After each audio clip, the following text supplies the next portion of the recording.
The massive space gun swiveled and took aim at the horrified alien delegation, piercing shrieks echoing through the Terran Space Academy's cavernous hangar bay. Yaksa stumbled back, his heart pounding as he gaped at the weapon that dwarfed anything his peaceful Talarian civilization had ever built. Beside him, Sean Henderson stood tall and proud, a fierce grin on the human cadet's chiseled face. He slapped Yaksa on the back, his voice booming over the panicked cries of the other aliens. "Relax, big guy, just giving you a little demonstration of humanity's finest engineering. This baby can shoot a probe clear across the galaxy." Sean launched into an animated retelling of the gun's specs and potential, but Yaksa barely heard him. His mind reeled as he tried to reconcile the humans' outward friendliness with the devastating power they so casually wielded. He thought back to the warm welcome they'd received that morning, the firm handshakes and easy smiles of the Terran officers. He'd been so eager to learn, to bring tales of humanity's wonders back to Talaria.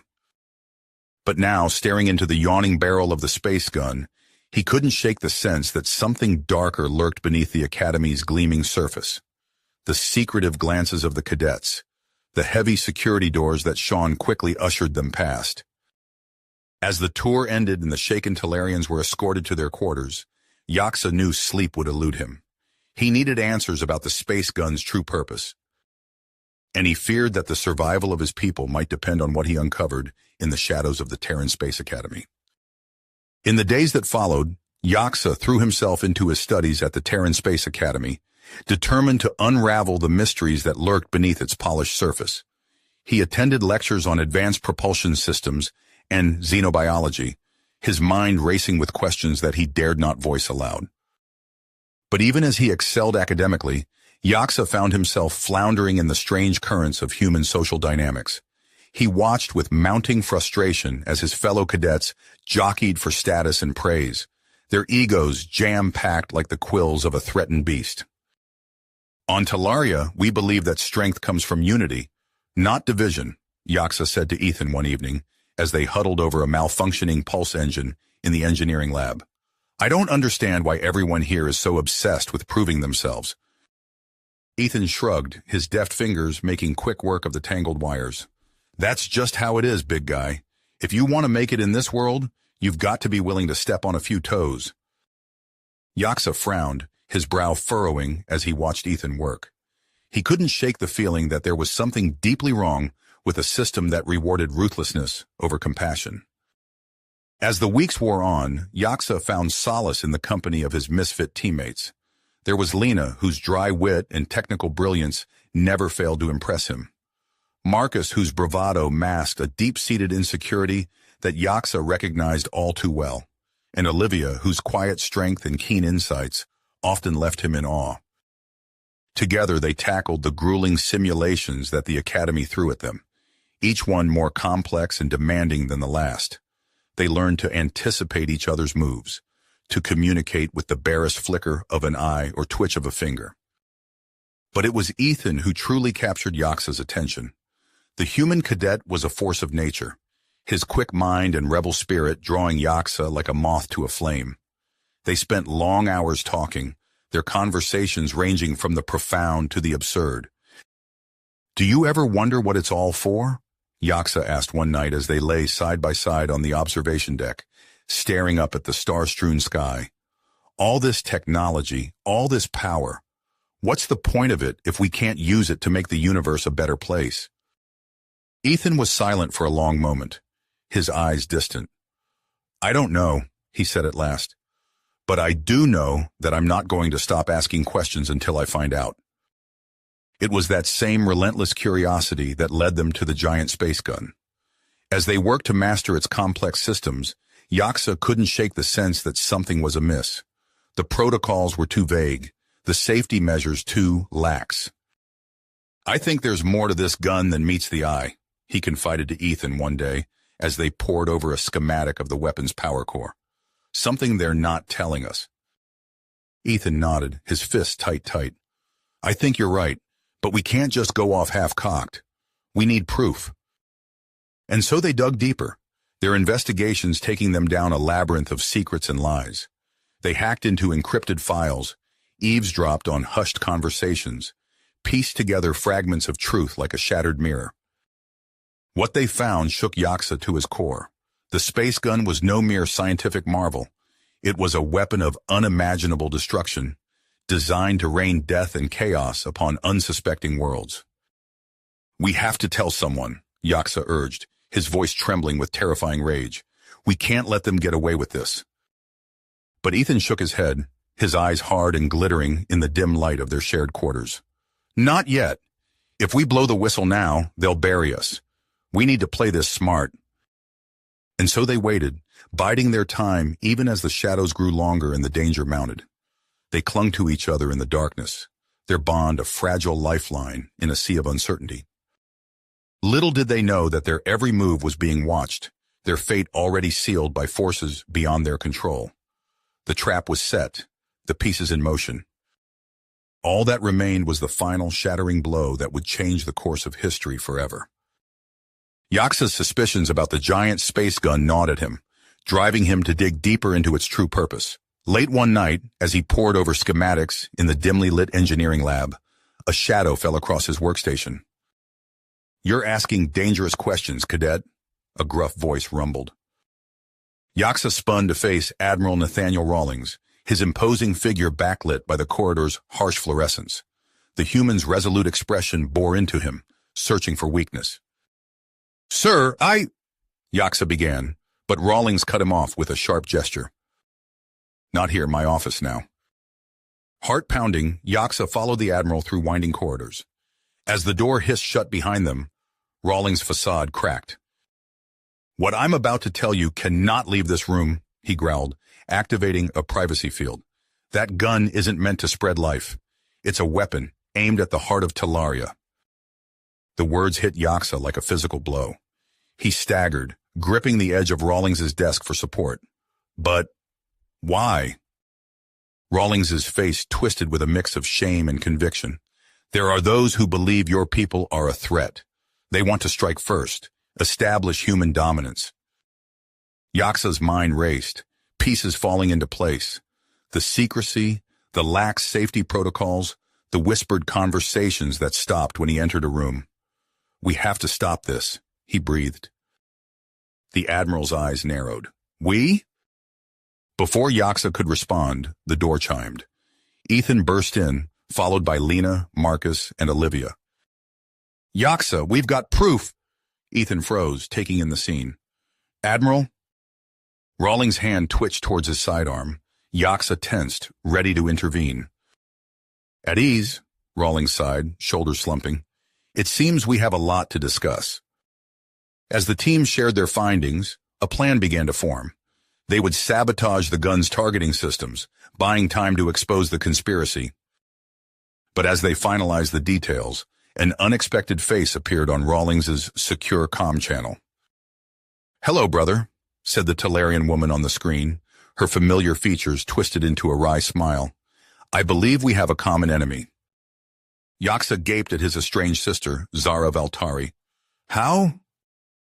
"I've been investigating this from our side," Zara explained. "We don't have much time. The attack is scheduled for—" The transmission cut off abruptly. Alarms blared throughout the station. "They're on to us," Rawlings growled. "Move out, now!" As they raced through the corridors, Yaksa's mind whirled. With Zara's unexpected alliance, they had a chance to not just stop the attack, but to bridge the gulf between their peoples. But first, they had to reach the gun's control center and disable it before it was too late. Alarms blared as Yaksa and his allies raced through the station's winding corridors. The acrid smell of ozone filled the air, sparks showering from damaged power conduits overhead. "We need to split up," Ethan shouted over the din. "I'll take Lena and Marcus to the control center.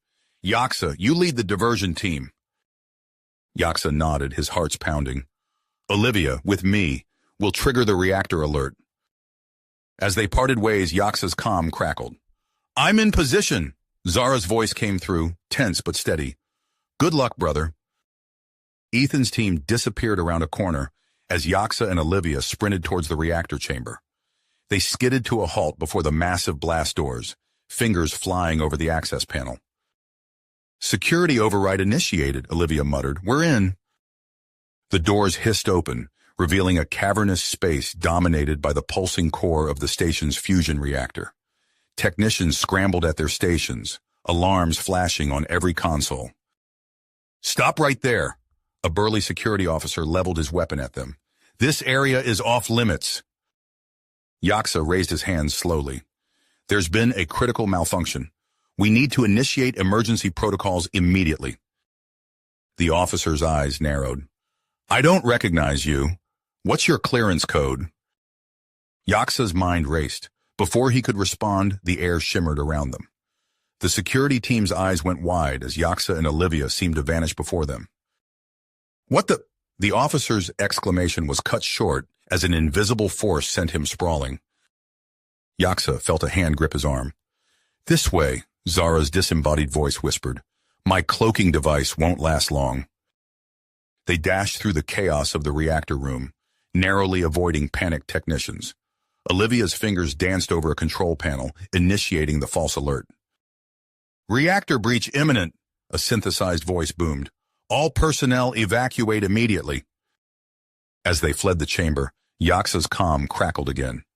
Ethan's voice came through, punctuated by the sound of blaster fire. We've breached the control center, but Rawlings' men are everywhere. We need backup. On our way, Yaksa replied, his voice grim. They raced towards the gun's nerve center, the cloaking field flickering around them. As they rounded the final corner, the scene before them erupted into chaos. Ethan, Lena, and Marcus were pinned down behind a barricade of overturned consoles. Security forces poured fire into their position, as Admiral Rawlings bellowed orders from the command dais. Now, Yaksa roared. Their cloaked forms surged forward, crashing into the rear of Rawlings' troops. The element of surprise gave them a momentary advantage, but the security forces quickly rallied. Yaksa ducked as a blaster bolt sizzled past his head. He caught a glimpse of Lena hunched over a central terminal, her fingers flying as she worked to upload the virus. Almost there, she shouted. Rawlings' face contorted with rage. He smacked his fist down on a glowing red button. If I can't have victory, no one will. A deep rumble shook the station. Warning klaxons blared as the gun's self-destruct sequence engaged. Run, Ethan yelled. They bolted for the exit, the floor buckling beneath their feet. As they burst into the corridor, a massive explosion rocked the facility. The blast doors slammed shut behind them, barely containing the inferno. Gasping for breath, they staggered down the hallway. But their reprieve was short-lived. A squad of Rawlings loyalists rounded the corner ahead, weapons raised. Surrender now, the squad leader demanded. Yaksa's team formed a tight circle, back to back. He could feel the heat of the destroyed control center through the bulkhead behind them. Zara, he hissed into his comm, we need an exit strategy. Silence. Zara? A new voice crackled over the channel. Rawlings' smugness dripped from every word. Looking for this? The squad parted, revealing the Admiral. He held Zara firmly by the arm, a blaster pressed to her head. Your sister made a valiant effort, Rawlings sneered, but in the end, she couldn't resist the chance to play the hero. Yaksa's blood ran cold as Zara's eyes met his. Her lips moved, forming silent words. Don't give in. It's over, Yaksa, Rawlings continued. Lay down your weapons or watch your sister die. Then we can discuss rebuilding my gun. Yaksa's mind raced. He thought of his people, of the devastation the weapon would bring. He thought of Zara, the sister he had only just found again. The weight of galaxies pressed down on him as he raised his hands, preparing to speak. Make a decision. But as he began to lower his hands, a barely perceptible nod from Zara changed everything. In a blur of motion, Yaksa lunged forward, his body twisting to present the smallest possible target. Rawlings' blaster discharged, the bolt searing past Yaksa's ear as he barreled into the Admiral. The impact sent them both sprawling, Zara wrenching free in the chaos. Now, Yaksa roared. His team sprang into action. Lena and Olivia unleashed a barrage of covering fire, forcing Rawlings' loyalists to scatter for cover. Ethan vaulted over a fallen console, his fist connecting with a security officer's jaw in a sickening crunch. Zara, her Talarian reflexes razor-sharp, snatched up a fallen weapon and joined the fray. She moved with fluid grace, each shot finding its mark with deadly precision. The melee was brutal and swift. Yaxa grappled with Rawlings, the two rolling across the floor in a tangle of limbs. The Admiral's face contorted with hate as he clawed for Yaxa's throat. "You've ruined everything," Rawlings spat, spittle flecking Yaxa's face. Yaxa's response was a headbutt that sent stars exploding across his vision. But it was enough. Rawlings's grip loosened and Yaxa seized the advantage, pinning the human's arms. Around them, the tide had turned. Ethan and Marcus fought back to back, a whirlwind of efficient brutality. Olivia crouched behind an overturned desk, picking off targets with practiced ease. But victory came at a cost. A stray bolt caught Marcus in the side as he shielded Olivia from a blast. He stumbled, his face pale with shock. "Marcus!" Olivia's anguished cry cut through the din of battle. Zara's eyes narrowed. She slapped a device onto the nearest wall, fingers dancing across its surface. "Clear out! Now!" The explosion rocked the entire section. Debris rained down, a wall of rubble separating them from the bulk of Rawlings' forces. But Marcus lay crumpled on the floor, blood seeping between Olivia's desperate fingers as she tried to stem the flow. Yaxa's heart clenched as he gathered Marcus into his arms. The human's eyes fluttered open, unfocused. Did we do it?" "We did," Yaxa choked out. "You were magnificent." They staggered through smoke-filled corridors, alarms blaring all around them. Lena worked feverishly to stabilize Marcus, but his life ebbed with each passing moment. As they neared the central reactor chamber, a familiar voice stopped them cold. "That's far enough." Yaxa's blood ran ice-cold as he turned to face the source. There, flanking Admiral Rawlings, stood his parents, the Talarian king and queen. His father's eyes were chips of obsidian, devoid of warmth. "You disappoint us, Yaxa. You could have been part of something greater." Yaxa's mind reeled. The betrayal cut deeper than any wound, shattering the last vestiges of his innocence. In that moment, he understood the true nature of the conflict that had brought them to this point. With a primal roar, Yaxa charged towards his parents, years of pent-up rage and disillusionment fueling his attack. Zara moved to intervene, but Ethan held her back, his expression grim. "Let him have this," the human cadet murmured. The ensuing clash was a maelstrom of raw emotion and brutal efficiency. Yaxa fought with a ferocity that shocked even his companions, his movements a blur as he engaged both his father and Rawlings simultaneously.